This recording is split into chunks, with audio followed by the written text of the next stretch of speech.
Hello hello hello. Maharashtra, या महाराष्ट्र नैसर्गिक सौंदर्याने नटलेला हा आपला महाराष्ट्र. या महाराष्ट्राच्या पावनभूमीमध्ये जन्माला आलेले अनेक नवरत्न, या महाराष्ट्राच्या पावनभूमीत जन्मलेला असा एक रत्न, एका सरदारचा मुलगा जो स्वतःच्या कर्तृत्वावर पराक्रमावर राजा झाला.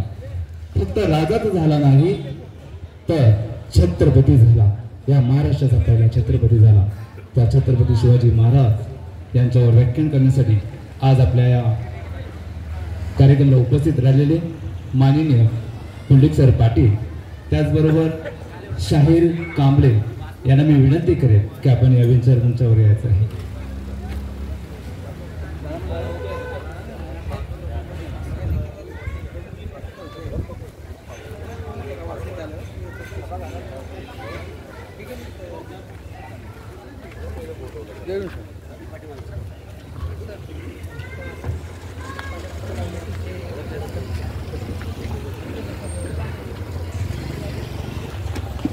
माननीय शिवश्री पुंडलिक पाटील सर, लेखक, प्रवचनकार आणि शिवव्याख्याते तसेच शाहीर कांबळे साहेब, या दोघांना मी विनंती करेन की आपण या विचारमंचावर यायचं आहे.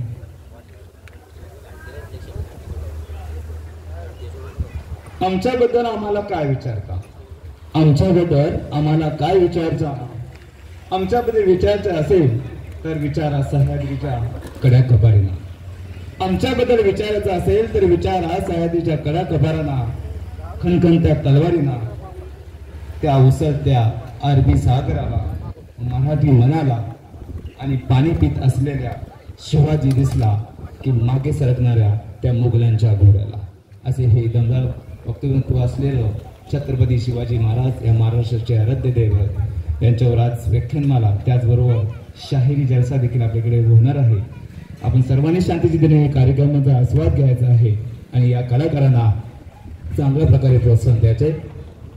आताच आपल्या या विचारमंचावर विराजमान झालेले आजचे प्रमुख वक्ते प्रवचकान शिवश्री पुंडलिक पाटील सर तसेच शाहीर कांबळे साहेब, या दोघांना मी विनंती करेल. त्याचबरोबर प्रशांत गाडवे साहेब, विलास पवार साहेब, प्रकाश डोळे साहेब, नाना काका, पुंडलिक काका, या सर्वांना विनंती करेल. त्याचबरोबर जयंती कमिटीचे सर्व सदस्यांना विनंती करेल की आपण सर्वांनी, त्याचबरोबर ज्ञानेश्वर चंदे साहेब, आमचे मित्र भरत निचिते साहेब, यांना देखील विनंती करेल की आपण सर्वांनी या संस्कार मंचावर येऊन आपल्या आदर्शांची पूजा करायची आहे.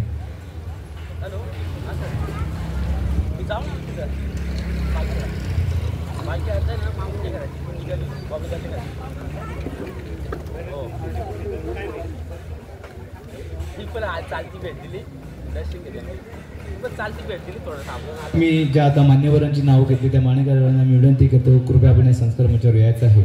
आपल्या आदर्शांचे आपण इथे प्रतिमा पूजन करणार आहोत. त्यानंतर आपला जो मुख्य कार्यक्रम आहे, शिवव्याख्याते आपल्याला जे लाभलेले आहेत पुंडलिक पाटील सर यांचं व्याख्यान इथं शिवव्याख्यान इथे होणार आहे. कार्यक्रमाला आधीच उशीर झालेला आहे आणि हा कार्यक्रम आपला कसा यशस्वी होईल आणि प्रत्येक असलेल्या व्यक्तीबरोबर शिवचरित्र कसं पोचेल याचा प्रयत्न या कार्यक्रमाद्वारे केला जाणार आहे. तरी ज्या मान्यवरांचे मी नाव घेतलं त्या मान्यवरांना विनंती करतो तर कृपया आपण या संस्कार मंचावर यायचं.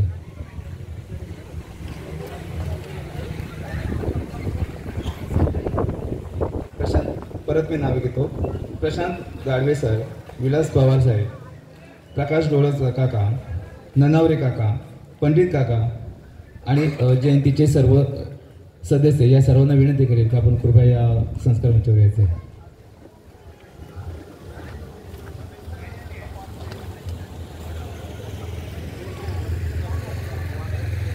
त्याचबरोबर वाघ काका यांना देखील विनंती करेल की आपण देखील या विचारमंचावर यायचे. ज्या छत्रपती शिवाजी महाराजांनी अवघा महाराष्ट्र घडवला, मराठी अस्मिता जपली, ते छत्रपती छत्रपती शिवाजी महाराज यांच्या प्रतिमेचे पूजन आपल्या या कार्यक्रमाला लाभलेले आजचे प्रमुख पाहुणे हे करतील असे मी त्यांना विनंती करतो. त्याचबरोबर उपस्थित असलेल्या मंचावरील सर्व सदस्यांना विनंती करेल आपण देखील सर्वांनी प्रतिमेचे पूजन करायचं आहे. शब्दही पडतील अपुरे अशी शिवबाची कीर्ती, शब्दही पडतील अपुरे अशी शिवबाची कीर्ती, राजा शोभून दिसे जगती, अवघ्या जगाचा शिवछत्रपती, अवघ्या जगाचा शिवछत्रपती. खरंच छत्रपती शिवाजी महाराजांचं नाव जर घेतलं तरी अंगावर शहर निर्माण होतात. असे हे छत्रपती शिवाजी महाराज ज्यांचं चरित्र ऐकताना हेच मुची प्रार्थना, हेच मुचे मागणी, हेच मुची प्रार्थना, हेच मुचे मागणी. मानसाने मानसाशी मानसास समभागणे.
आदर्शांची इथे पूजा झालेली. माझ्या पाठीमागे आपण सर्वांनी छत्रपती शिवाजी महाराजांचा जयघोष द्यायचे. कुलवाडी भूषण बहुजन प्रतिपालक छत्रपती शिवाजी महाराज की, छत्रपती शिवाजी महाराज की. सर्व मान्यवरांना विनंती करेल की आपण खाली असं नसतं व्हायचं आहे. हा जयंतीचं आज आपला दुसरा दिवस आहे. कालच आपण राष्ट्रपिता महात्मा ज्योतिराव फुले यांची जयंती साजरी केली आणि आज आपण छत्रपती शिवाजी महाराजांची जयंती साजरी करत आहोत. हा योग खूप कमी ठिकाणी पाहायला मिळतं का जिथे सार्वजनिक जयंती केली जाते, सर्व महापुरुषांची जयंती. आजच्या आपल्या या कार्यक्रमाला लाभलेले प्रमुख वक्ते माननीय शिवश्री पुंडलिक पांडुरंग पाटील साहेब यांचं आपण इथे स्वागत करणार आहोत. मी माननीय शेखर परीख साहेब जयंती कमिटीचे अध्यक्ष हो हे आणि त्यांच्या सर्व कमिटीला विनंती करेल की आपण सरांचं स्वागत करायचं आहे.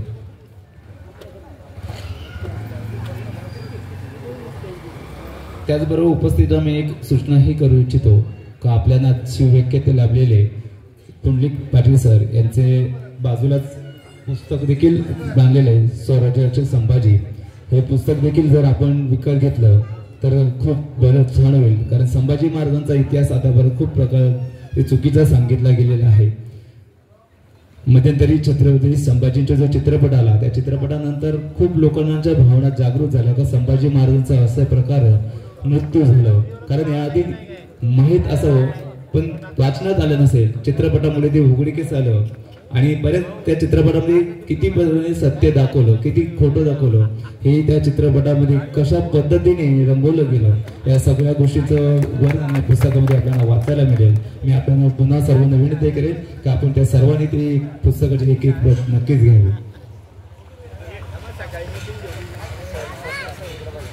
इथे आपल्या प्रमुख वक्ते यांचं स्वागत केलं जात आहे. खूप छान असं त्यांचं व्याख्यान आहे. आपण नक्कीच ऐकताना आपण हा आस्वाद नक्कीच घ्या आणि प्रत्येकाच्या मनामध्ये छत्रपती शिवाजी महाराज परत जिवंत होतील याची मी शाश्वती देतो. अशा छान पद्धतीने ते व्याख्यान करत असतात. यातही आपले पुढचे जे प्रमुख पाहुणे आहेत माननीय शाहीर कांबळे साहेब यांचं देखील स्वागत कमिटीचे अध्यक्ष शेखर भरीत आणि त्यांचे सगळे सदस्य त्यांचे देखील स्वागत करत आहेत. खूप छान आजचा हा दिवस आहे. आजच्या दिवशी आपल्याला शिवचरित्र ऐकायला मिळणार आहे. त्याचबरोबर शिवचरित्र शाहीर स्वरूपात देखील आपल्याला ऐकायला मिळणार आहे. डॉक्टर बाबासाहेब आंबेडकर सांगायचे की माझा एक पोवाडा म्हणजे शाहिरीचा एक पोवाडा म्हणजे माझी 10 भाषणे आणि त्या शाहिरीचा पोवाडा देखील आज आपल्याला ऐकायला मिळणार आहे. त्याचा शाहिरी जलसा देखील आपल्याला ऐकायला मिळणार आहे. कारण असं म्हटलं जातं की फुले शाहू आंबेडकरांची चळवळ जी आहे ती चळवळ जिवंत ठेवण्याचं काम हे शाहिरांनी केलेलं आहे, व्याख्यात्यांनी केलेलं आहे. आणि हे व्याख्याते शाहीर आहेत म्हणून हे जे आपले महापुरुष आहेत ते जिवंत आहेत, ते प्रत्येकाच्या हृदयामध्ये आहेत. त्या सगळ्याचा श्रेय जो जातो ते आपल्या शाहिरांना जातो, व्याख्यात्यांना जातो. मी व्याख्याते माननीय शिवश्री पुंडलिक पांडुरंग पाटील साहेब यांना विनंती करेल की आपण आपल्या व्याख्यानाला लगेच सुरुवात करायची आहे. माननीय पुंडलिक साहेब.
हॅलो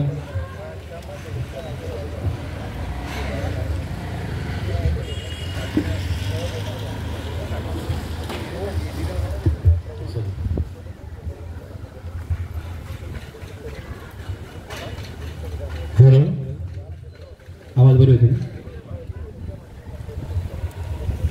जगाला शांतीचा संदेश देणारे तथागत गौतम बुद्ध,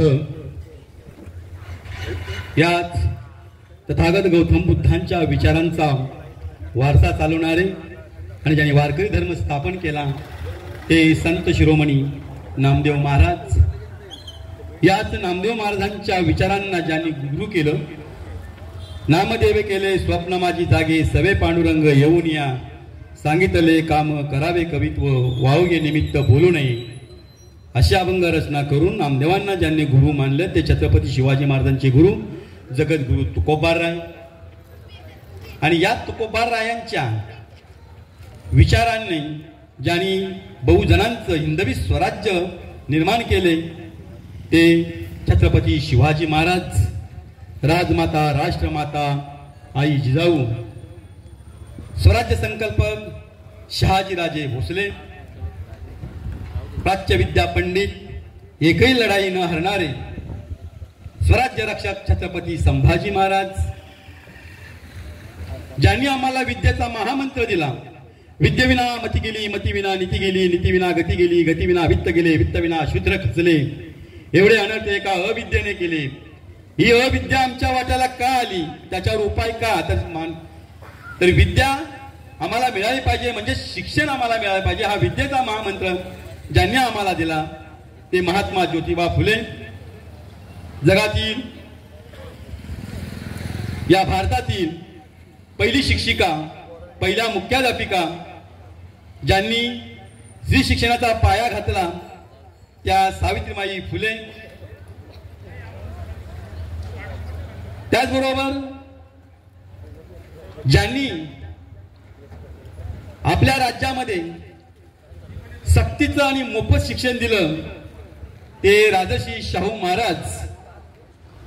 आणि सर्वात महत्वाचे म्हणजे मी आज या ठिकाणी उभा आहे, जे भाषण करतोय, तो भाषणाचा अधिकार मला भारतीय राज्यघटना कलम 19 नुसार जे अभिव्यक्ती स्वातंत्र्य मला मिळालेलं आहे, त्याचबरोबर भारतीय राज्यघटना कलम 21 क नुसार मला शिक्षणाचा हक्क मिळाला. भारतीय राज्यघटना कलम 45 नुसार मोफत आणि सक्तीचं शिक्षण 6 ते 14 वयोगटामध्ये मला मोफत शिक्षण मिळालं. त्याचबरोबर भारतीय राज्यघटना कलम 340 नुसार मी ओबीसी म्हणून नोकरीला लागलो. हे जे सगळे हक्क आणि अधिकार मला मिळाले, ज्यांनी घटना निर्माण केली, जे हक्क आणि अधिकार मला मिळाले, त्यांची आता 2 दिवसामध्ये जयंती साऱ्या जगामध्ये साजरी होणार आहे. ते बोधिसत्व डॉक्टर बाबासाहेब आंबेडकर. त्याचबरोबर ज्या ज्ञात अज्ञात महामानवांनी बहुजन समाजासाठी अविरत असं कार्य केलं, त्या सर्व महापुरुषांच्या पवित्र विचारांना प्रथमतः अभिवादन करतोय. आणि आजच्या या कार्यक्रमाच्या निमित्तानं या ठिकाणी जे संयोजक आहेत, आयोजक आहेत, त्यांचं पहिल्यांदा मी आभार मानतोय आणि माझ्या या व्याख्यानाला मी सुरुवात करत आहे. सर्वांना माझा सविनय जय जिजाऊ, जय शिवराय आणि जय भीम. आजचा माझा व्याख्यानाचा जो विषय आहे कुलवाडी भूषण छत्रपती शिवाजी महाराज, हा माझा आजच्या या कार्यक्रमाचा हा विषय आहे. या ठिकाणी मला आमंत्रित केलं ते ओबीसी साठी ज्यांनी उपोषण केलं ते भरतजी निचिते या ठिकाणी उपस्थित आहेत. त्याचबरोबर या विचारमंचकावर शाहीर कांबळे साहेब या ठिकाणी उपस्थित आहेत. आणि माझे चळवळीत एक मित्र ज्यांचं रात्री व्याख्यान झालं ते राजेश निकम संघकारा. अशा सगळ्या मंडळींचं प्रथमतः, त्याचबरोबर आमचे मित्र ज्ञानेश्वर चंदे, ते आताच माझे जे गुरु आहे दादा महाराज पाटील पनवेलकर, ते थोड्या वेळात त्यांचे या ठिकाणी आगमन होणार आहे. ते चळवळीतले महाराष्ट्र मूलनिवासी राष्ट्रीय कीर्तनकार आहेत ते, आणि महाराष्ट्राचे ते अध्यक्ष आहेत मूलनिवासी वारकरी संघाचे. आणि तुम्हाला सर्वांना माझा सप्रेम नमस्कार. व्याख्यानाला मी सुरुवात करतोय. व्याख्यानाचा विषय कुलवाडी भूषण छत्रपती शिवाजी महाराज. मित्रांनो, भारत हा असं एक राज्य आहे, असे राष्ट्र आहे, राज्य नाही म्हणजे राष्ट्र आहे, की वारंवार या राष्ट्रावर कायमस्वरूपी परकीय लोकांच्या या स्वाऱ्या होत गेल्या. त्याला कारण काय असावं? कारण इथल्या मूल निवासी लोकांना त्यांचे हक्क आणि अधिकार हिरावून गेले. हिरावून घेतल्यानंतर त्या कायमस्वरूपी त्यांना गुलामीमध्ये ढकललं गेलं. आणि जो संघर्ष करणारा जो समाज होता, या संघर्ष करणाऱ्या समाजाला नेस्ताभूत करण्यात आलं. म्हणून या देशामध्ये शेख आले, हून आले, आर्य आले, फ्रेंच, पोर्तुगीज, डच असे कितीतरी आक्रमणकारी या देशावर आले आणि त्यांनी राज्य केलं. मग लोकांमध्ये ही जनजागृती निर्माण कशी झाली? आपल्या देशामध्ये पहिल्यांदा 4 वर्ण होते, ब्राह्मण, क्षत्रिय, वैश्य, शूद्र. आणि या 4 वर्णांमध्ये हे जे मिटवण्याचं काम केलं तथागत गौतम बुद्धांनी बौद्ध धर्म स्थापन करून समानता आणली. आणि त्याच्यानंतर गुरुदत्ताच्या नंतर जो सम्राट अशोकांचे जे नातू होते, पंतू होते, हे मौर्यांचं राज्य नष्ट केलं आणि मग ही जी वर्ण व्यवस्था आहे ही वर्ण व्यवस्थेच्या ऐवजी जाती व्यवस्था निर्माण करण्यात आली आणि या जाती व्यवस्थेने इथल्या बहुजन समाजाला कायमस्वरूपी गुलामीमध्ये ढकलण्याचं काम केलं. पूर्वी आपण एकच होतो. पूर्वी जे 4 वर्ण होते ते 4 वर्णांमधला आपला वर्ण जो होता हा आपला वर्ण हा शूद्र. म्हणजे आज कितीतरी मराठी ओबीसी सांगत असते की आम्ही क्षत्रिय होतो, तर ते क्षत्रिय नसून ते शूद्र होते. कारण परशुरामाने पृथ्वी 21 वेळा निक्षत्रिय केली, त्याच्यामुळं क्षत्रिय असण्याचा प्रश्न येतच नाही. त्याच्यामुळे तुम्ही आम्ही सगळे जो आत्ताचा जो बहुजन समाज आहे हा बहुजन समाज हा शूद्र आहे. जाती जातीमध्ये तो विभागले गेलेला आहे. जवळजवळ 6,000 जातीमध्ये 6,000 पोट जातीमध्ये, कारण प्रत्येक जातीमध्ये 10-12 पुढे उपजाती पण आहेत. म्हणजे हजारो अशा जातीमध्ये हा बहुजन समाज जो आहे हा बहुजन समाज हा विभागलेला गेलेला आहे. मग पूर्वी आता मग अशी म्हणलो की बहुजन समाज हा पूर्वी एकच होता. मग याला पुरावा काय? तर याला पुरावा एकच आहे, ते म्हणजे आपली आडनावं. शिवव्याख्यानाला सुरुवात करण्या अगोदर या ठिकाणी पार्श्वभूमी सांगणे महत्वाचे आहे. पार्श्वभूमी एवढ्यासाठी सांगणं महत्वाचं आहे की आम्ही गुलामीमध्ये आलो, कारण गुलामाला गुलामाची जाणीव नसल्या कारणानं आमच्यावर अनेक वर्ष या प्रस्थापित लोक राज्य करत राहिलेले आहे. जाती जातीमध्ये भांडणं लावलेली आहे. म्हणून आम्हाला आमचा जो इतिहास आहे हा इतिहास माहीत असणं आवश्यक आहे. आणि बृहदत्ताचा ज्यावेळी खून झाला या देशामध्ये एक काळ असा होता की समतेचं राज्य सम्राट अशोकाने पूर्ण भारत बौद्धमय केलेला होता आणि त्यांच्या पंतूंचं ज्यावेळी बृहदत्त अल्पवयीन असताना त्यांचा भर दरबारामध्ये पुष्यमित्र शुंग नावाच्या सेनापतीने खून केला आणि त्याच्यामुळे काय झालं, युद्ध झाली. आणि युद्ध झाल्यानंतर काही लढाईमध्ये मारले गेले, काही जंगलामध्ये गेले, काही शरण गेले, काही कुसाबाहेर लढत राहिले. म्हणून मी मगाशी म्हणालो त्याचा पुरावा म्हणजे आपली आडनावं ती कशी. आता जे मेले लढाई करता करता ते त्यांचा विचार सोडून देऊ आपण. पण जे लढता लढता दऱ्याखोऱ्यामध्ये ज्यांनी आश्रय घेतला ते म्हणजे आदिवासी बांधव. गाव कुसाबर बाहेर जे लढत राहिले ते म्हणजे आताचा अनुसूचित जाती समाज आणि जे शरण गेले ते गावामध्येच राहिले, त्यांनी गुलामी मान्य केली, तो म्हणजे ओबीसी समाज. मग आता एक होता हा पुरावा कसा, तर आपली आडनाव जो ओबीसी समाज आहे, एखादा आपण आडनाव घेऊ भोईर, ओबीसी समाजामध्ये भोईर आहे, आदिवासी समाजामध्ये आडनाव भोईर आहे, एसटी समाजामध्ये आडनाव भोईर आहे. अनेक बहुजन समाजामधल्या जातीमध्ये 30 आडनावं आपल्याला पाहायला मिळतात. जाधव आडनाव घ्या तुम्ही की जाधव आडनाव तुम्ही हे प्रत्येक जातीमध्ये आपल्याला पाहायला मिळेल. मग ही सगळी जाती जातीमध्ये विभागल्या गेल्यानंतर 13व्या शतकामध्ये तिकडे काय आहे का, सगळे लोक तिकडे पाहतात म्हणून मी विचारलं. कारण ज्यावेळी आम्हाला व्याख्यान द्यायचं असतं 2 तासाचं, त्यावेळी आम्हाला 4 तासाची तयारी करावी लागते, मेहनत करावी लागते, बोलणं तेवढं सोपं नसतं. म्हणून कृपया आम्ही जी मांडणी करणार आहे ही मांडणी या अभ्यासपूर्ण पुराव्याशिवाय मी बोलणार नाही. आणि मी बरं सांगणार नाही तर मी खरं सांगणार आहे. मी बरं बोलणार नाही. लोक बरं बोलतात तुम्हाला बरं वाटावं म्हणून, मी बरं नाही बोलणार, तर मी खरं बोलणार आहे. खरा इतिहास आपल्या समोर मी मांडणार आहे.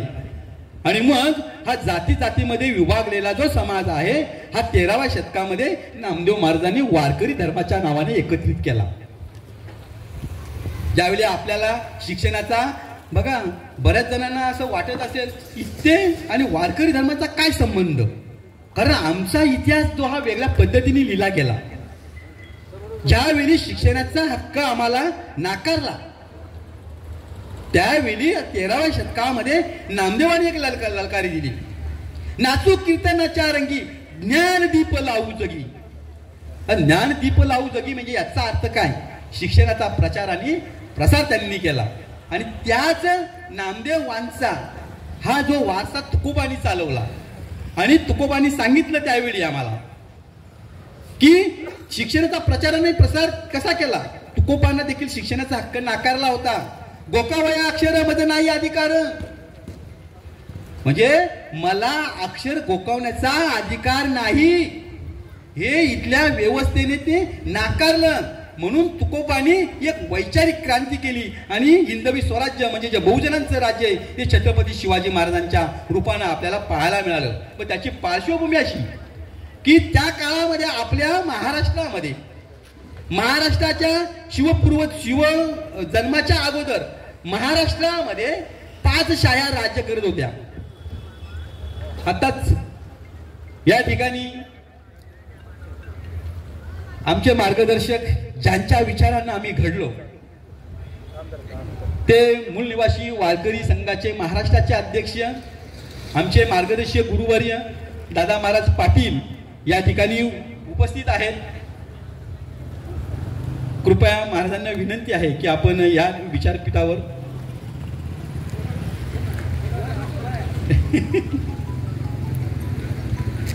महाराष्ट्रामध्ये त्यावेळी 5 शाया राज्य करत होत्या.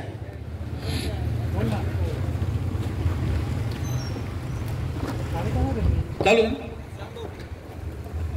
अहमदनगरची निजामशाही, विजापूरची आदिलशाही, गोवळकोंड्याची कुतुबशाही, वराडची वराडशाही आणि बरीचची बरीचशाही या 5 शाया या महाराष्ट्राच्या छाताडावर थय्या थय्या अशा नाचत होत्या. आणि इथले जे वतनदार होते, जमीनदार होते ते त्यांनी गुलामी पत्करली होती. आणि मग ही गुलामी आपल्याला झिटकारायची आहे, आपलं स्वतःचे स्वराज्य निर्माण करायचं आहे. त्यासाठी शहाजी राजांनी शिवाजी महाराजांच्या रूपानं, म्हणून तर त्यांना शहाजी राजांना स्वराज्य संकल्पक म्हणवतात. आणि त्यांनी तो लढा जो आहे हा लढा कशा पद्धतीनं उभारला. आपल्या मी उभा आहे याच्या उजव्या बाजूला आपला या ठिकाणी माहुलीचा किल्ला आहे. माहुलीचा नावाचं एक पुस्तक आहे. त्यांचे वसईमधले निलेश जाधव नावाचे एक प्राध्यापक आहेत, त्यांनी त्या ठिकाणी ते लिहायला घेतलेलं आहे. आणि माहुलीचा म्हणजे आपण बघा या ठिकाणी इतकं जवळ असून माहुलीचं महत्व आपल्याला माहिती नाही. माहुलीच्या त्या टोकाला त्या पायथ्याशी माझं गाव आहे आणि मी अजून माहुलीच्या किल्ल्यावर गेलेला नाही. तर त्या माहुलीतून म्हणजे ज्यावेळी परक्यांचं आक्रमण व्हायचं, मोगलांचं, निजामशाह, आदिलशाहांचं आक्रमण व्हायचं, त्यावेळी बऱ्याच वेळा शहाजी राजे या ठिकाणी राहिलेले आहे. आणि स्वराज्याची राजधानी करण्याचा संकल्प जो आहे हा शहाजी राजांचा संकल्प, माहुलीचा किल्ला जो आहे ही स्वराज्याची राजधानी या ठिकाणी त्यांच्या स्थापनेचा विचार होता. म्हणजे माहुलीचं जे महत्व आहे जेव्हा आपण वर चढणार त्या ठिकाणी ते बघणार त्यावेळी त्याचं आपल्याला महत्व कळणार गड आणि किल्ल्यांचं. आणि मग म्हणून तर त्यांना स्वराज्य संकल्पक म्हटलं जातं. आणि शिवरायांची जी जडणघडण, आता त्यांचा जन्म वगैरे या सगळ्या गोष्टी आपण काही सांगत नाही, ते सर्व तुम्हाला माहिती आहे. मग त्यांची जडणघडण कशी झाली, ज्यावेळी ते पुण्याला आले, पुण्याला आल्यानंतर पुणे या ठिकाणी पुणे बेचिराग करून टाकलं होतं. मुरार जगदेव नावाच्या ब्राह्मण सरदाराने, जो आदिलशाहचा जो सरदार होता, या आदिलशाहच्या सरदाराने पुणे बेचिराग करून पुण्यावर गाढवाचा नांगर फिरवला होता. गाढवाचा नांगर फिरवला तर फिरवला, त्याच्यापर्यंत त्या ठिकाणी लोखंडी पहार रोवली होती. लोखंडी पहार जी आहे, पहार आपल्याला माहिती आहे, आपण ते खोदायला वगैरे काम करतो, ती पहार रोवली. त्याच्यावर चपलेचा ते तुटलेली चप्पल असते, ही चप्पल त्या ठिकाणी लटकवली. कवड्यांची माळ त्या ठिकाणी, म्हणजे जेणेकरून लोकांच्या मनामध्ये एक भीती निर्माण होईल, दहशत निर्माण होईल, धार्मिक दहशत निर्माण होईल, या उद्देशानं मुरार जगदेवानं त्या ठिकाणी सगळे केलं होतं. आणि लोकांच्या मनामध्ये प्रचंड भीती निर्माण झाली. आणि त्यावेळी पुण्यामध्ये जिजाऊ आणि शिवबा त्या ठिकाणी आले. जिजाऊ ह्या विज्ञानवादी होत्या आणि विज्ञानवादी असल्यानंतर त्यांनी ती पहार जी आहे ही उपटून फेकून दिली आणि पुण्याला ही सोन्याच्या नांगराने पुण्याची भूमी नांगरली, लोकांना एकत्र केलं. आणि मग लोकांना एकत्र केल्यानंतर जे संघटन कौशल्य कसं असतं हे आपल्याला त्या शिवचरित्रातून शिकायला मिळतं. आणि मग याचे जे प्रणेते आहे, पुणे आणि लोहगाव या ठिकाणी अंतर काय फारसं नाहीये. आणि त्या ठिकाणी तुकोबारायांचं कीर्तन असायचं बघा. विचाराने कशी क्रांती होते. आपल्याला एक युद्धतंत्र माहिती आहे, शिवरायांचं युद्धतंत्र म्हणजे गनिमी कावा. हा जो गनिमी कावा आहे या गनिमी ज्या काव्याचं जे तंत्र आहे, तुम्ही जर तुकोबारायांची जे गाथा आपण जर अभ्यासली, त्या तुकोबारायांच्या गाथेमध्ये अभंग आहेत काही. माझ्याकडे 10-11 अभंग शोधून ठेवलेले आहेत मी. ते जर आपण जर पाहिलं, ते जर अभ्यासलं तर आपल्या लक्षात येईल की गनिमी काव्याचं युद्धाचं तंत्र काय, वाटा कशा शोधाव्या, कशा धुंडाळाव्या, कुठे लपावं, कुठून मारा करायचा, परत माघारी कसं यायचं, आणि आपल्या ठिकाणी कोणत्या प्रकारची जीवितहानी न होता कसं लपून बसायचं, शत्रूवर कसा परत हल्ला करायचं, हे सगळं जे युद्ध जे आहे, युद्धतंत्र जे आहे, हे युद्धतंत्र आपल्याला तुकोबारायांच्या गाथेमध्ये जे पायकाचे अभंग जे आहे, हे पायकाचे अभंग आपल्याला पाहायला मिळतात. या ठिकाणी मी एक अभंग लिहून घेतलेला आहे. पायिक तो जाणे पायिकाचा भाव, लाग बघ ठाव चोर वाटा. हा तुकोबारायांचा अभंग आहे की आपण पायिक, याचा अर्थ काय, तर सैनिक. जो मावळा होता, शिवरायांचा मावळा, तो सैनिक होता. तो सैनिक काय करतोय, तो बरोबर त्या वाटा शोधतोय, आणि मग लाग बघ ठाव ठाव चोर वाटा. मग चोर, मगाशी मी सांगितलं की चोर वाटा कशा, चोर वाटा याचा अर्थ म्हणजे चोरीच्या वाटा नाही, की ज्या अवघड वाटा आहेत त्या ठिकाणी आपल्याला व्यवस्थित लपता येईल, तिथून मारा करता येईल. हे सगळं ते जे तंत्र आहे, हे तंत्र आपल्याला त्या ठिकाणी पाहायला मिळतं. त्याचं उदाहरण तुम्हाला मी देतोय. म्हणजे शिवचर्चेत जरा पुढे जातो मी. या अभंगाचा तुम्हाला मी एक, ज्याला कीर्तनकारच्या भाषेमध्ये किंवा प्रवचनाचे मी दृष्टांत म्हणतात, तर तो पायिकाचा भाव म्हणजे आपल्याला पाहता, आपल्याला सांगता येईल की ज्यावेळी चोर वाटांचा कसा फायदा असतो. ज्यावेळी औरंगजेब बादशाने छत्रपती संभाजी राजे, स्वराज्य रक्षक छत्रपती संभाजी राजे यांची ज्यावेळी क्रूरपणे हत्या केली, त्यावेळी स्वराज्य संपलं असं वाटत होतं, औरंगजेबाला वाटलं. आणि आता आपल्याला रायगड काबीज त्यांनी जवळजवळ तो केलेलाच होता. मग जी राजघराण्यातली जी माणसं होती, मग राजाराम महाराज होते, ताराराणी होत्या, येसुबाई होत्या, मग या राजघराण्यातली माणसं सुरक्षित राहावीत म्हणून रायगडामध्ये एक अशी वाट होती. ही रायगडाच्या त्या वाटेने येसुबाईंनी त्यांना सांगितलं की मी शत्रूच्या सामोरी जाते, पण आपलं राज्य सुरक्षित राहायला पाहिजे, राज्याचा वारसदार सुरक्षित राहायला पाहिजे, म्हणून त्या चोर वाटेनं जिंजीकडे गेल्या राजाराम महाराज आणि ताराराणी. ही जी मंडळी जी आहे, म्हणजे बघा, ही पायिकाच्या ज्या पायिकाच्या वाटा या कशा असतात आणि आपलं राज्य कसं सुरक्षित ठेवायचं हे त्या आपल्याला अभंगाच्या आधारे पाहायला मिळतं. त्याचबरोबर याचं दुसरे एक उदाहरण देता येईल आपल्याला. छत्रपती शिवाजी महाराजांनी जे अनेक गड किल्ले बांधले, अनेक गड किल्ले ताब्यामध्ये घेतले, आणि त्याकडे किल्ला ताब्यामध्ये घेतला म्हणजे त्या बाजूचा जो परिसर आहे आजूबाजूचा त्याच्या आपल्याला स्वामित्व गाजवता येतं. आणि शिवाजी महाराजांचे असे किल्ले होते की शिवाजी महाराजांचे जवळजवळ 300हून अधिक किल्ले त्यांच्या ताब्यामध्ये होते. 350च्या पेक्षा जास्त त्यांचे किल्ले त्यांच्या ताब्यामध्ये होते. ज्यावेळी औरंगजेब बादशाह आपल्या महाराष्ट्रामध्ये आला, त्यांनी किल्ले घ्यायला सुरुवात केली. किल्ले घ्यायला सुरुवात केल्यानंतर तो आला रामशेज नाशिक किल्ल्यामध्ये. हा रामशेजचा जो किल्ला होता हा त्याला सहजासहजी जिंकता आला नाही. फार काही मोठा अडचणीचा किंवा अभेद्य असा किंवा अवघड देवगिरी सारखा असा तो किल्ला नाहीये, पण संघटन कौशल्याने औरंगजेबाला कित्येक वर्ष तो किल्ला घेता आला नाही. का घेता आला नाही की छत्रपती शिवाजी महाराजांना माहित होते आपल्या पश्चात देखील मोगलांना किंवा आपल्या शत्रूंना आपल्याकडे 300-350 किल्ले आहेत. एक किल्ला वर्षामध्ये पण त्याला जिंकता आला नाही, तर औरंगजेब काय 350 वर्ष काही जगणार नाही, 300 वर्ष जगणार नाही, आपले किल्ले काही त्याला घेता येणार नाही. कारण प्रत्येक जो मावळा होता हा गनिमी काव्याने तो लढत होता.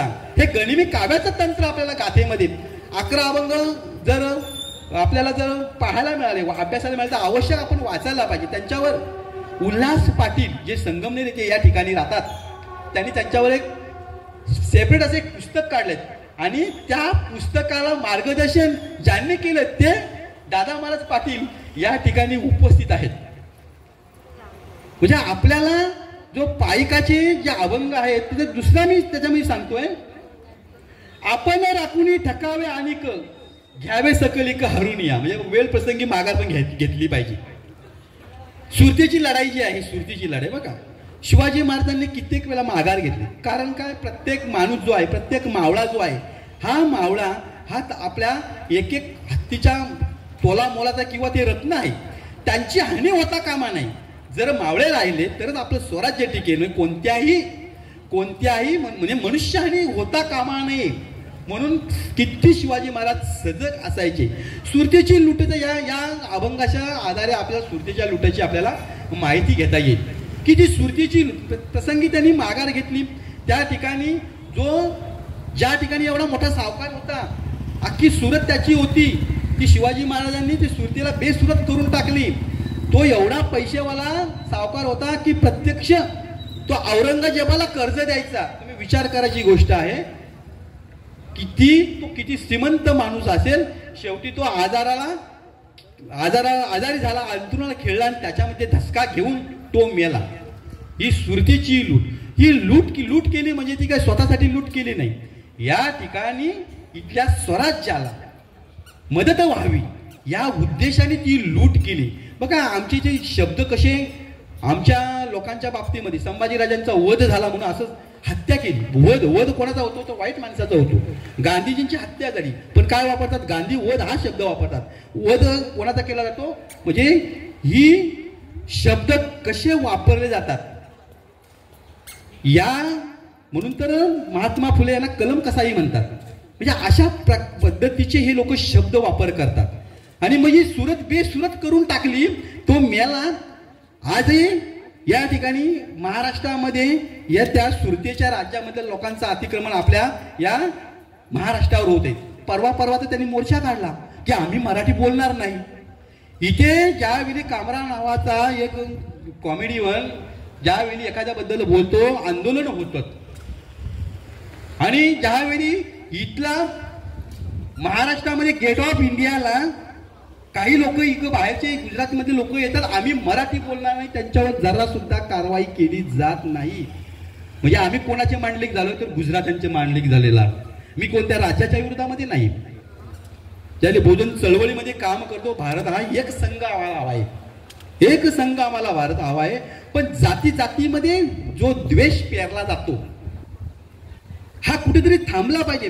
लोकांनी महापुरुष वाटून घेतले, संत वाटून घेतले. मग तुकाराम कुणब्यांचा नाव पण बघा, तुकाराम कुणबी, नामदेव शिंपी, गोरा कुंभार, नरहरी सोनार, चोखा महार, सावता माळी. आणि मग काय झालं की त्या जातीमध्ये जन्माला आलेला जो संत आहे, मग त्याची जयंती पुण्यतिथी साजरा करायचं काम त्या जातीनेच फक्त करायचं. तर मागच्या जुलै महिन्यामध्ये शहापूरमध्ये कार्यक्रम ठेवला होता, नामदेव महाराजांच्या पुण्यतिथीचा कार्यक्रम होता 3 जुलैला. त्या दिवशी त्यांनी तो कार्यक्रम ठेवला होता. मला वाटलं भरपूर वारकरी लोक वगैरे असतील, या उद्देशानं मी पण त्यांना हो म्हणालो. नामदेव शिंपी समाजापलीकडे एकही माणूस त्या ठिकाणी नव्हता. म्हणजे काय झालं, ज्याने वारकरी धर्म स्थापन केला, पाया रचला, त्या महापुरुषाला, त्या संताला आम्ही जातीमध्ये बंदिस्त करून ठेवलं. तुकाराम बीज ओबीसी मधलेच काही लोक साजरी करतायत. सावता माळीमध्येच लोक त्यांची जयंती असेल, पुण्यतिथी. सेना महाराज पाडग्याला मी कार्यक्रमाला गेलो होतो, मला माझं प्रवचन ठेवलं होतं. एकही न्हावी समाजा पलीकडं एकही माणूस त्या ठिकाणी नव्हतं. म्हणजे इतका द्वेष जातीमध्ये या लोकांनी करून ठेवलेला आहे. या जातीपातीच्या भिंती आम्हाला तोडायचं आहे. म्हणून शिवचरित्र महत्वाचं आहे. कारण शिवचरित्रातून आम्ही काय शिकलं पाहिजे, कारण हे जे शिवचरित्र, शिवाजी महाराजांचं जे राज्य घडलं, मग तुकाराम महाराजांचा मी या ठिकाणी उल्लेख केला, ते खऱ्या अर्थानं तुकाराम महाराज शिवाजी महाराजांचे गुरु कसे ठरतात. तुकाराम महाराजांची जी गाथा आहे ही 18 भाषांमध्ये भाषांतरित झालेली आहे. 16 देशामध्ये तिचा प्रचार आणि प्रसार झालेला आहे. कारण ज्यावेळी शिवाजी महाराज तुकोबा रायांच्या कीर्तनाला जायचे, त्यावेळी त्यांना शिवरायांच्या मध्ये राजा दिसला. त्यांना पहिल्यांदा ही जी पदवी दिली छत्रपती, त्याच्या अगोदर छत्रपती ही पदवी, छत्र याचा अर्थ काय, पालनपोषण करणारा. एखाद्याचं आपण म्हणतो ना छत्र हरवलं, म्हणजे त्याचा कोणीतरी गेला. पती म्हणजे तो पालन करता, छत्रपती. छात्र, पुढचा शब्द छात्र म्हणजे राज्य, त्याचा प्रमुख पती. जसा आपण राष्ट्राचा प्रमुख जो पती असतो, म्हणून त्याला आपण राष्ट्रपती म्हणतो. म्हणून तुकोबारायांनी त्यांच्यामध्ये राजा पाहिला आणि सांगितलं, शिव तुझे नाव ठेविले पवित्र, छत्रपती सूत्र विश्वाचे हो. आणि अशा अनेक अभंगांमध्ये ती अभंगाची पेरणी करून त्यावेळी बऱ्याच अंशी आम्हाला नेपोलियन बोनापार्टचं उदाहरण दिलं जातं की त्याच्या डिक्शनरीमध्ये अशक्य हा शब्द नव्हता. अशक्य हा शब्द नव्हता. मग नेपोलियन बोनापार्टचं उदाहरण नेपोलियनचं फार नंतरचं आहे, तुकोबारायांच्या फार नंतरचं आहे. मी तुकोबारायांनी सांगितलं त्यावेळी शिवाजी महाराज समोर कीर्तन ऐकतायत, तुकाराम महाराजांचा अभंग ते घेतायत. ओले मुला भेदी खडकाचे अंग, अभ्यासाचे संग कार्यसिद्धी, नव्हे ऐसे काही नाही अवघड. अरे अवघड काहीच नाहीये, अवघड. मग आम्ही तुकोबारायांचं उदाहरण या ठिकाणी देत नाही. कोणाचं देतो उदाहरण? नेपोलियन हा सम्राट होता, वादच नाही. पण आम्ही आमच्या बापाला आमचा बाप कधी म्हणायचं? आम्ही घरातून आमचा बाप बाहेर काढला आणि दुसराच बाप बसवला, हे कधी ना. आमच्या बापाला आम्ही बाप कधी म्हणायचं? हे सगळं कुठेतरी आम्ही हे थांबवलं पाहिजे. आता त्या बरेच डे साजरे करतात, चॉकलेट डे पासून बरेचसे डे असतात. त्याच्यानंतर मध्ये ते पोरांचा त्या काय असतं, त्या कोणता डे तो? हा, फ्रेंडशिप डे नाही का तो. आता काय आमच्या जमान्यामध्ये काही 45 वर्षापूर्वी तो काही नव्हता ना, त्याच्यामुळे तो काय आम्ही साजरे केले नाही. तर आताच्या त्या मुलांचा आहे तो डे साजरे करायचा. म्हणजे कधी कधी ते प्रॉमिस पण करतात ना, त्यांना वचन देतात. शिवाजी महाराजांचा त्या काळामध्ये त्यांनी प्रॉमिस कसं दिले असेल? आम्ही हे प्रॉमिस जे साजरा करतो ना, शिवाजी महाराजांच्या काळामध्ये जे मावळे होते त्या मावळ्यांनी देखील प्रॉमिस केलं. काय प्रॉमिस केलं होतं? त्यातलं अनेक अशी उदाहरणं आहेत. ज्यावेळी पन्हाळगडावर जाताना, पन्हाळगड ज्यावेळी सोडायचा होता, त्यावेळी ज्या सिद्धी जोहारशी वाटाघाटी करायच्या होत्या, त्यावेळी काशीत त्यावेळी शिवाजी महाराजांचे सारखेच दिसायचे. त्यांचा ज्यावेळी पोशाख पूर्ण मी अगदी रंगून काही सांगत नाही, कारण आपल्याला अनेक विषयाला हात घालायचा आहे. मग तो शिवाजी महाराजांसारखा दिसणारा काशीत आहे. आणि मग त्या सिद्धीची वाटाघाटी करायच्या होत्या आणि शिवाजी महाराजांसाठी, अरे तू मरणार आहे नाही, 1 मेला चालले, लाख मेले चालतील, पण लाखाचा पोशिंदा जगला पाहिजे. आणि त्याला माहिती आहे आपण मरणार आहे, तरी देखील तो जायला तयार झाला आणि स्वराज्यासाठी तो कामी आला. याला म्हणतात प्रॉमिस डे. तो वचन दिलं. तिथनं शिवाजी महाराज विशालगडाकडे गेले, बाजीप्रभू आला, कायस्थ समाजाचे. काही लोक आता सांगतात की ते आमचे होते म्हणून, कायस्थ समाजाचे. म्हणून मी मगाशी बोललो, मी बरं बोलणार नाही, मी खरं बोलणार आहे. तर तुकोबा सांगतात, तुका म्हणे सत्य सांगा लोका, जरी ते कडू लागे, येईल राग ते येऊ दे, पण खरंच सांगितलं पाहिजे. आणि मग त्यांनी सांगितलं, राजे तुम्ही पुढे व्हा, तुम्ही पुढे व्हा, मी या ठिकाणी गनिमाला अडवून ठेवतोय. आणि अंगावर अनेक अशा जखमांनी बाजीप्रभू त्या ठिकाणी त्यांनी प्राण सोडला. ज्यावेळी शिवाजी महाराज त्या गडावर पोहोचले, तो तोफेचा आवाज ऐकला आणि मग ते त्या ठिकाणी त्यांना वीरमरण आलं. याला म्हणतात प्रॉमिस डे. मुरादबाजी, दिलेर खान आला होता, मिर्जाराजे जयसिंग आले होते. मुरादबाजी दोन्ही हाताने तलवार चालवता, कापा तोडा मुर्दा पाडा अशा जय घोष करून तो अगदी हर हर महादेव या घोष करून तो अगदी तलवार चालवतात. दिलेर खान अंबातून बघत होता, हत्तीवर बसलेला होता. त्यांनी सांगितलं, अरे तू काय त्या शिवाजी महाराजांचे, तू ये माझ्याकडे, ये दिल्लीला ये, बादशाह तुला सरदार. अरे तुझी सरदारकी घेतोय काय? अरे आम्ही शिवाजी महाराजांची माणसं आहेत, तुझ्या या जाहीरला आम्ही भुलत नाही. दिलेर खाने बाण सोडला, कंटात गेला, वीरमरण पत्करलं. पण फितूर झाला नाही, याला म्हणतात प्रॉमिस डे. अरे स्वतःच्या मुलाचं लग्न, अगदी लग्नाचं आमंत्रण करायला तानाजी महाराज आले, तानाजी मालुसरे आले होते. शिवाजी महाराजांनी सांगितलं की तानाजी तुम्ही रायबाचं लग्न उरकून घ्या, मी आपल्या कोंढाण्याच्या कामगिरीवर जाणार आहे. अरे मी तानाजी जिवंत असताना महाराज तुम्ही जाणार? नाही नाही नाही नाही, मी काही ऐकणार नाही. आधी लग्न कोंढाण्याचं, मग रायबाचं. आणि मुलाच्या लग्नाला त्यांना येता आलं नाही आणि कोंढाणा किल्ला घेता घेता त्यांना वीर मरण आलंय. हा प्रॉमिस डे. आमची पोरं प्रॉमिस डे आत्महत्या करतात, पोराला नकार दिला, एकमेकांना नकार दिला की लगेच आता मरण फार सोपं झालं, सोपं एकदम. आम्ही शिवचरित्रातून हे शिकलं पाहिजे की कठीण प्रसंगी संकटाशी सामना कसा केला पाहिजे, आम्ही त्यावर मार्ग आम्ही काय केलं पाहिजे हे आम्ही शिवचरित्रातून घेतलं. शिवाजी महाराजांच्यावर अनेक संकट आली ना, त्याने असा विचार केला का?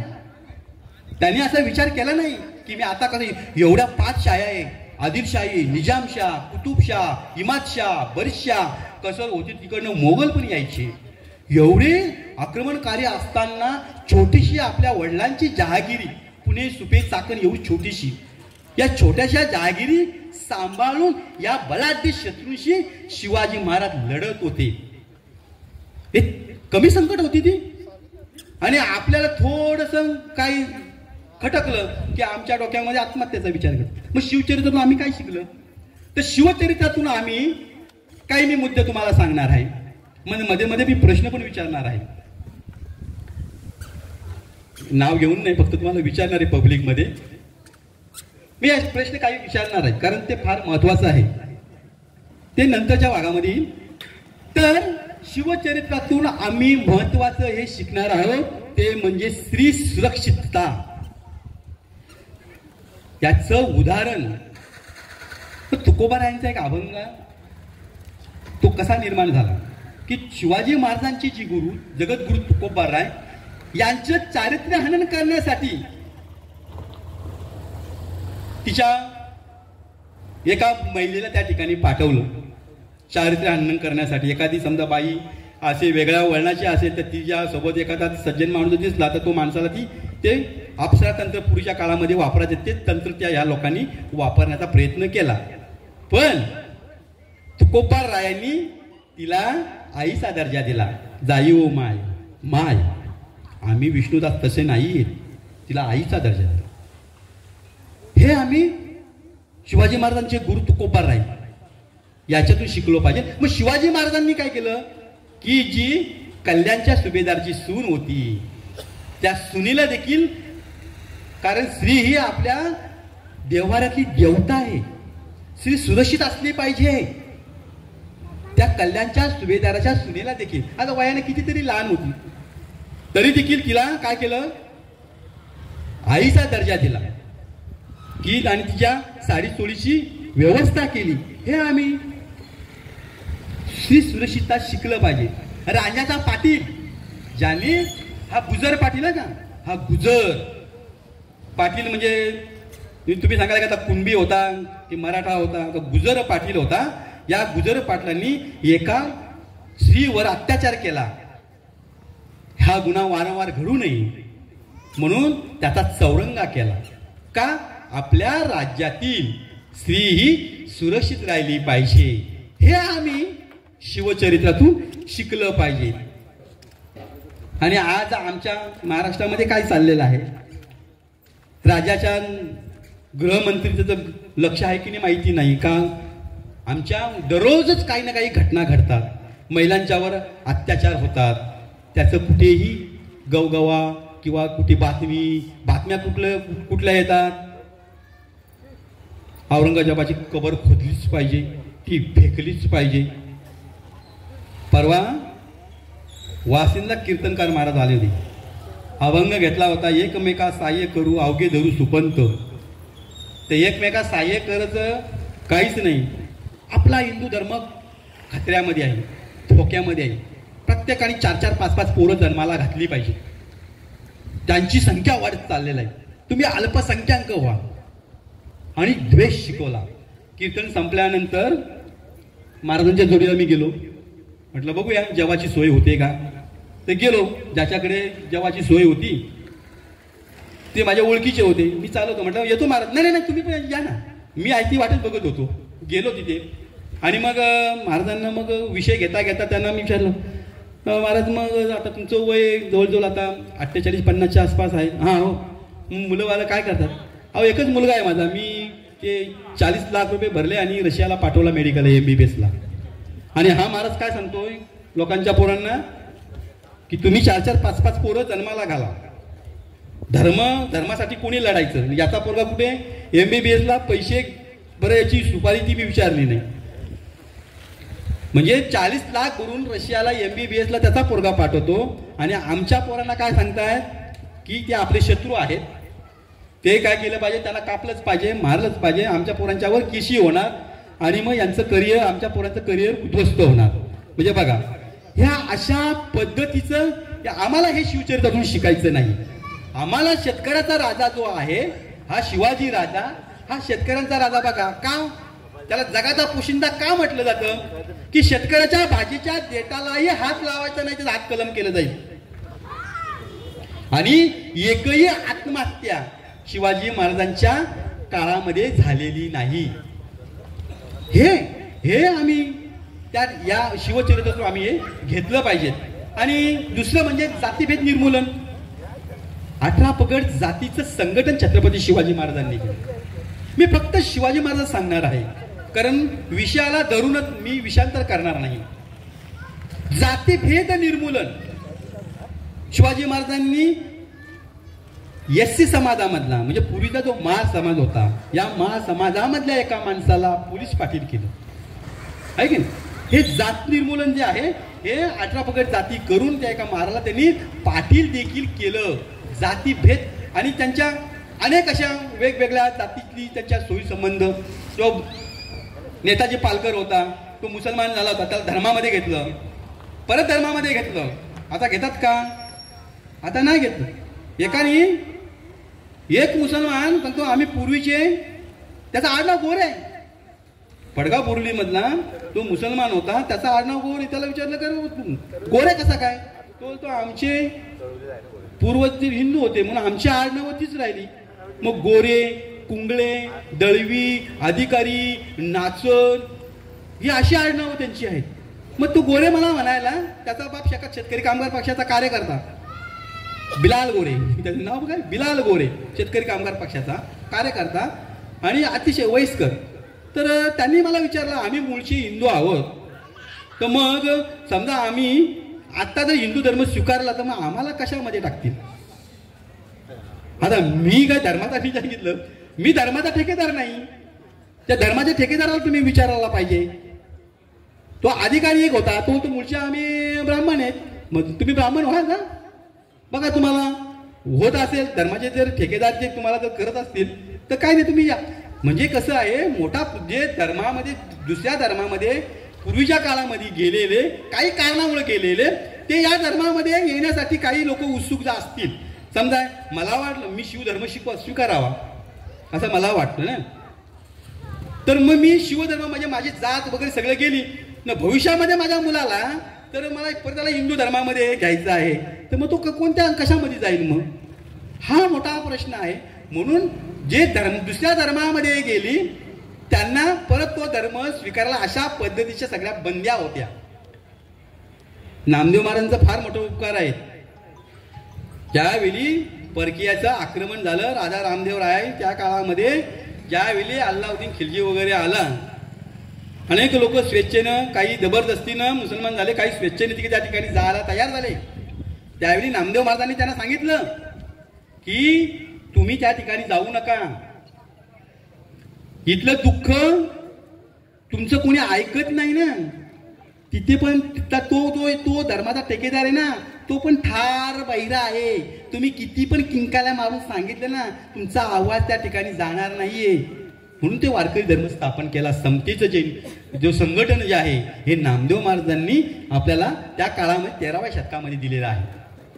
म्हणून सगळ्या जातीचे लोक त्यांनी एकत्र त्या ठिकाणी केलेलं आपल्याला पाहायला मिळते. बघा, छत्रपती शिवाजी महाराजांच्या चरित्रातून आपल्याला अजून एक शिकता येईल, ते म्हणजे अंधश्रद्धा निर्मूलन. आताच्या काळामध्ये बरेचसे, आता आम्ही काही, मी स्वतः वारकरी आहे, हरिभक्तपर आहे ना, पुंडलिक महाराज पाटील असं माझं नाव आहे. देवा धर्माच्या विरोधात आम्ही अजिबात नाही, पण आम्ही संत विचारधारेचा पाईक आहोत, संत विचारधाराचे आम्ही सैनिक आहोत. आणि संतांची जी विचारधारा आहे हे विचारधारा सांगण्याचा आम्ही प्रयत्न करतो आहे. आता बरेचसे लोक, शिकलेली लोक नवस बोलतात, जेव्हा मला पोहार होऊ दे नवस बोलतात. तुकोबांनी सांगितलंय, नवसे कन्या पुत्र होती तो का करणे लागे पती. नवसानं जर पोरं होत असतील, ही काय टीका नाहीये. एखादा सांगेल तुम्ही आमच्या धर्मावर टीका करता, तर मी चिंतोय मला माझ्या धर्मावर टीका कशाला करू. माझ्या घरामध्ये जी काही वावटलं आहे, काही जलमट आहेत, ती मला साफ केलीच पाहिजेत ना. मग अंधश्रद्धाचे निर्मूलन आहे, हे अंधश्रद्धा निर्मूलन शिवाजी महाराजांच्या त्या आपल्या शिवचरित्रातून घेता येते. शिवाजी महाराजांनी एवढे किल्ले बांधले, जिंकले, कुठेही किल्ल्यावर त्यांनी वास्तुशांती किंवा पूजा घातल्याची कुठेही नोंद नाही. माझ्याकडं शेकडो पुस्तकं आहेत, अगदी शिवकालीन पुस्तकं देखील ती माझ्याकडे आहेत. अगदी शिवाजी महाराजांच्या काळामधले जो असलेला शिवभारत ज्याने लिहिला आहे कवी परमानंद, त्याची शिवभारत पण माझ्याकडे आहे. राजाराम महाराजांच्या काळामध्ये असलेला जो सभासद आहे त्या सभासदाची बकर पण माझ्याकडे आहे. जयराम पिंडेचा राधा माधव विलास चंपू शिवाजी महाराजांच्या काळामध्ये असलेला तो देखील माझ्याकडे आहे. पर्वत ग्रहण आख्यान हे देखील माझ्याकडे आहे. म्हणून मी पुराव्याशिवाय हे सगळं याच्यामध्ये आणलेलं आहे. सगळं तुका म्हणे सत्य सांगा, म्हणून ते सत्य सांगण्यासाठी सगळे पुरावे या ठिकाणी बाप दाखवण्याचे साध्य घाल ना, मग ते दाखवलंच पाहिजे. मग एकही ठिकाणी किल्ल्यावर शिवाजी महाराजांनी वास्तुशांती घातली नाही. आणि सगळ्या लढाया ज्या आहेत त्या अमावस्याला, सगळ्या लढाया का अमावस्याला, आपल्याला तर अमावस्याला फार भीती. पोरग जर रडायला लागलं रात्रीच्या, अमावस्या आहे, मग आमचा एखादा म्हातारा येतोय, वाटीमध्ये भात शिजवतोय, त्या पलसाच्या पानावर घेतोय, एक मस्त जाड वात करतोय आणि मग ती वात लावतोय, त्याच्यावरून ते लिंबू काय मिरची काय असेल ते गुलाल आबीर सगळं टाकतोय, त्या पोराच्या ओवाळतो, नेऊन पार कुठेतरी नेऊन टाकतो. शिवाजी महाराजांनी आम्ही म्हणून शिकलं पाहिजे की अंधश्रद्धा त्यांनी टाळलीच नाही, वास्तुशांती त्यांनी घातलीच नाही.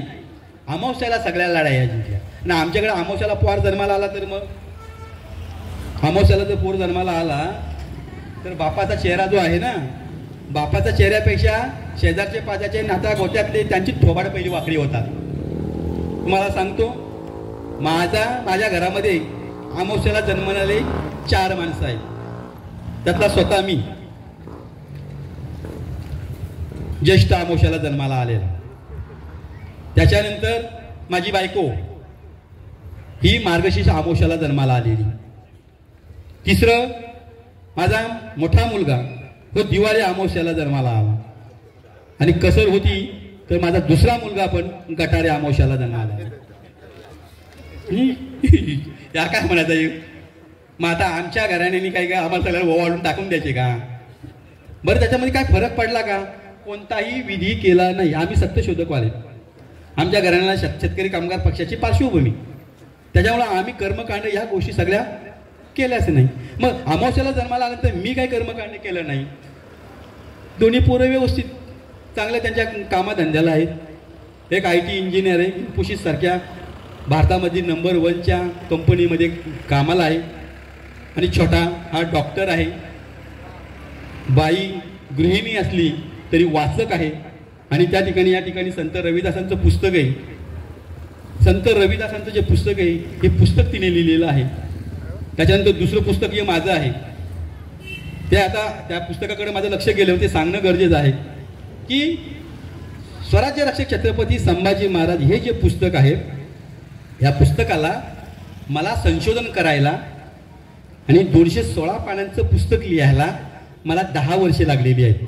सगळे पुराव्यासह संभाजी राजांच्यावर ज्यांनी ज्यांनी आरोप केले, कथा लिहिल्या, कादंबऱ्या लिहिली, नाटकं लिहिली, ती सगळ्यांची नाटकं मी उघडकीस केलेली आहे आणि त्याचा परामर्श घेतलेला आहे. म्हणून 10 वर्षे लागली. 137 पुस्तकांचा त्या ठिकाणी संदर्भ घेतलेला आहे आणि ते पुस्तक या ठिकाणी आपल्याला तुम्ही आपल्यास विनंती आहे, भरतनीची ते पुस्तक त्या स्वराज्य रक्षक छत्रपती संभाजी महाराज यांच्या पुस्तकाची किंमत 300 रुपये आहे आणि रविदासांच्या पुस्तकाची किंमत जी आहे ही 100 रुपये. तर कृपया आपण चळवळीतली माणसं आहेत, चळवळ टिकली पाहिजे, चळवळीतला माणूस जगला पाहिजे, कारण त्या पुस्तकांना खर्च खूप आहे. आमचे गुरु या ठिकाणी आहेत, त्यांची अनेक पुस्तकं आहेत. ही चळवळीची जी पुस्तकं आहेत ही आपण घेतली पाहिजे. तर तो एक हातभार आपण लावला पाहिजे. तर परत आपण शिवचरित्राकडे येऊया की अंधश्रद्धा निर्मूलन जे आहे, अंधश्रद्धा निर्मूलन त्या काळामध्ये शिवाजी महाराज मानत नव्हते. तर माझ्या जन्माचं मी सांगितलं तसं छत्रपती शिवाजी महाराजांचा दुसरा मुलगा जो होता हा राजाराम महाराज. हे राजाराम महाराज ज्यावेळी जन्माला आले, जन्माला आल्यानंतर जन्माला आपल्याकडे कशी पायाळू लोक पायाकडून जन्माला येतात, पायाकडून जन्माला आले की त्याला पायाळू म्हणतात. मग विजेपासून त्याला धोका आहे वगैरे वगैरे काय काय सांगत असतात. आता हे राजाराम महाराज जन्माला आले पालते. ती सुईनबाई जी आहे जन्माला घालणारी जी बाई आहे ती धावत धावत पळत आली. युवराज पालथे जन्माला आले आणि मग पालथे जन्माला आले, सगळीकडे तो झाला बोबाडा. आणि मग धर्माचे ठेकेदार आले, महाराज तुमचा युवराज पालथा जन्माला आला, आता काहीतरी विधी वगैरे केला पाहिजे. शिवाजी महाराज ते वा, माझा युवराज पालथा जन्माला आला, आता ही मोगलशाही माझा युवराज पालथी घालणार. हे आम्ही ही छत्रपती शिवचरित्रातून आम्ही घेतलं पाहिजे. म्हणजे अंधश्रद्धा वगैरे शिवचरित्रात नाही, शिवाजी महाराजांकडून नाही. बघा ज्यावेळी औरंगजेबाच्या कैदेतून शिवाजी महाराज निसटले, आता तो नट तो टकलू हैवान तो रावल्या, तो राहुल सोलापूरकर, तो काय म्हणाला त्या घटनेबद्दल मी सांगत नाही, कारण अशी अनेक हे लोकांचं एक तंत्र आहे तुमचं शिवचरित्र बदनाम करण्यासाठी. बघा त्यांच्याबद्दल कोणी काही बोलत नाही, कोणीही रस्त्यावर येत नाही, कोणीही रस्त्यावर येत नाही. आमच्या शिवचरित्रामध्ये आमच्या शिवाजी महाराजांची, शंभूराजांची, महात्मा फुलेंची, बाबासाहेबांची, अनेकांची महापुरुषांची बदनामी केली जाते. त्यावेळी मात्र कोणीही रस्त्यावर येत नाही. पण किनाऱ्यावर उभी असलेल्या त्या बोटीमधून संडाशीच्या भोकातून पळून जाणाऱ्याला, संडास विराला बद्दल त्याच्याकडे बोललं तर भयंकर राग आमच्या लोकांना येतो. लगेच त्याच्या विरोधामध्ये आमचीच लोक रस्त्यावर उतरतात. याचं कारण काय? कारण आमच्या दडावर आमचं डोकं नाही. ज्यावेळी औरंगजेबाच्या कैदेतून छत्रपती संभाजी महाराज, शिवाजी महाराज निसटले, औरंगजेब त्यांचे सैनिक मागावर होते. शिवाजी महाराजांनी संभाजीराजांना एका ठिकाणी ठेवले मथुरेला आणि स्वतः मात्र वेगळ्या मार्गाने दोघे एकावर ओळखले जाईल. आणि इकडे गेल्यानंतर काय केलं शिवाजी महाराजांनी? त्यांच्या मृत्यूची, औरंगजेबाचा जो पाठलाग सुरू होता तो त्यांनी जो तपास चालवला होता तो थांबावा म्हणून शिवाजी महाराजांनी स्वतःच्या मुलाची मृत्यूची अफवा पसरवली की जेणेकरून त्याचा तपास थांबावा. स्वतःच्या मुलाची. बघा म्हणजे अंधश्रद्धा म्हणजे अंधश्रद्धा शिवाजी महाराजांनी अजिबात पाहिला नाही.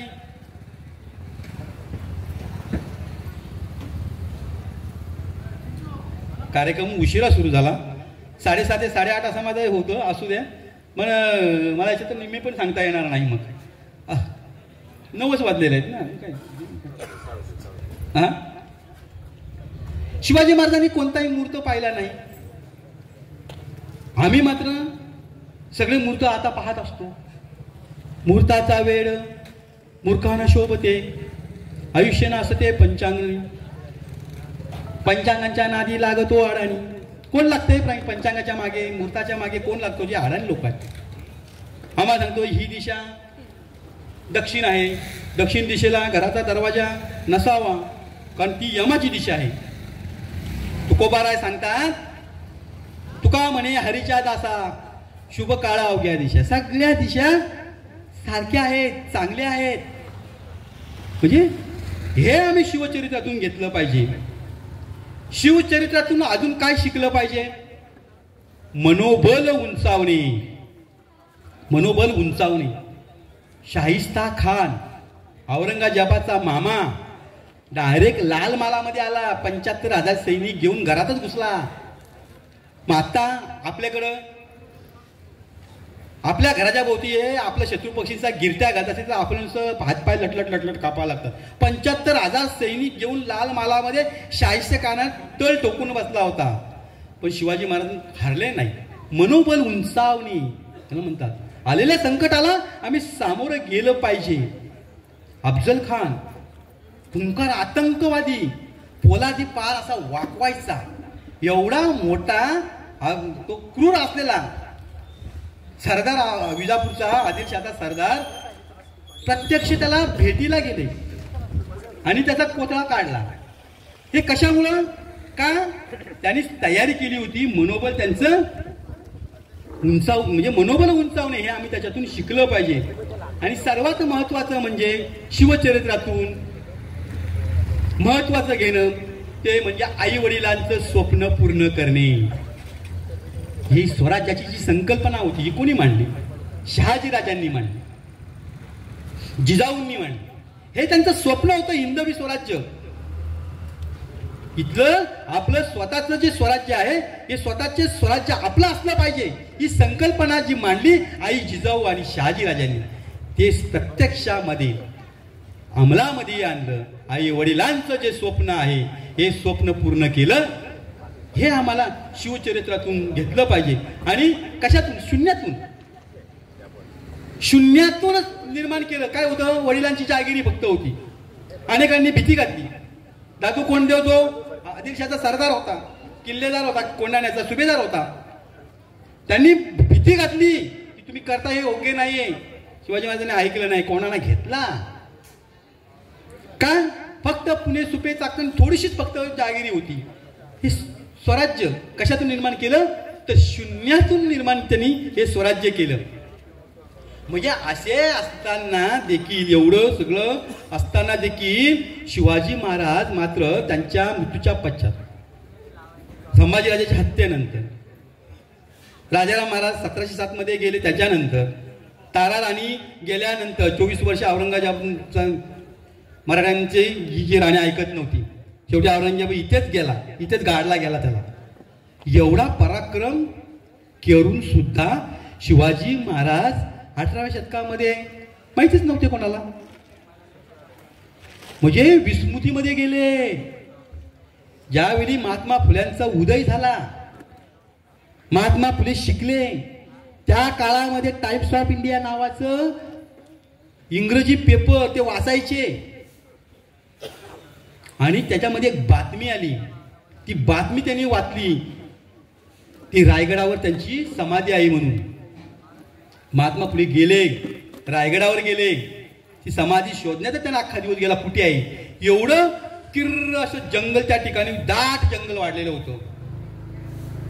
माणसं घेतली, समाधी शोधली. मला एक प्रश्न पडतो की 1740 नंतर ते पार 1869, 150 वर्ष शिवाजी महाराजांची कोणी आठवण केलीच नाही. मग आता त्यांचा वारसा सांगणारे त्याचे वंशज कुठे होते? आत्ताचा जो वंशज असा तो कुठे होते? त्याचे वंशज शिवाजी महाराजांची एवढी बदनामी होते, हे वंशज जरा पण त्यांना काय वाटत नाही. मग त्या फक्त त्यांच्या पुण्याईवर फक्त जगायचं. शिवाजी महाराजांची वाटेल तसं कोणीही काही बोलतं, अजिबात ब्रश शब्द हे लोक काढत नाही. म्हणजे बघा, विचाराचे वारस, माईक देऊ का तुम्हाला? माईक देऊ का? विचाराचे वारस आणि रक्ताचे वारस. एक वेळ रक्ताचे वारस बेईमान होतील, पण विचाराचे वारसदार बेईमान होणार नाहीत. महात्मा फुले छत्रपती महाराजांच्या विचाराचे वारस होते आणि आत्ता जे वारस आहेत आत्ताचे आहेत, पण ते विमान झालेले आपल्या डोळ्यादेखत आपल्याला पाहायला मिळतात. मग एवढे वर्ष 1869 साल उजाडापर्यंत शिवाजी महाराजांची जी समाधी आहे हिचा शोध लागत नव्हता. महात्मा फुलेंनी ती समाधी शोधली, ती धुतली, तिथं फुलं वाहिली. तेवढ्या त्या ठिकाणी एक ग्रामजोशी त्या ठिकाणी आला, ग्रामभट आला, त्यांनी फुलं लाथेने उडवली आणि सांगितलं, अरे कुणबट शिवाजी तुझा काय देव होता का? किती किती अपमान तो फुल्यांनी तो सहन केला. फुले सांगत होते की संताप वाईला मी बेभान झालो होतो, वाटत होते की कुराट तिथली घ्यावी आणि एका ग्रामदोषाचे 2 ग्रामदोषी करून टाकावे असं वाटलं होतं. संयम पाळला, कारण ते विचाराचे वारसदार होते. संयम त्यांनी पाळला. आणि मग पहिली जी शिवजयंती आहे 19 फेब्रुवारी 1869 ही महात्मा फुलेंनी आपल्याला साजरी केलेली पाहायला मिळते.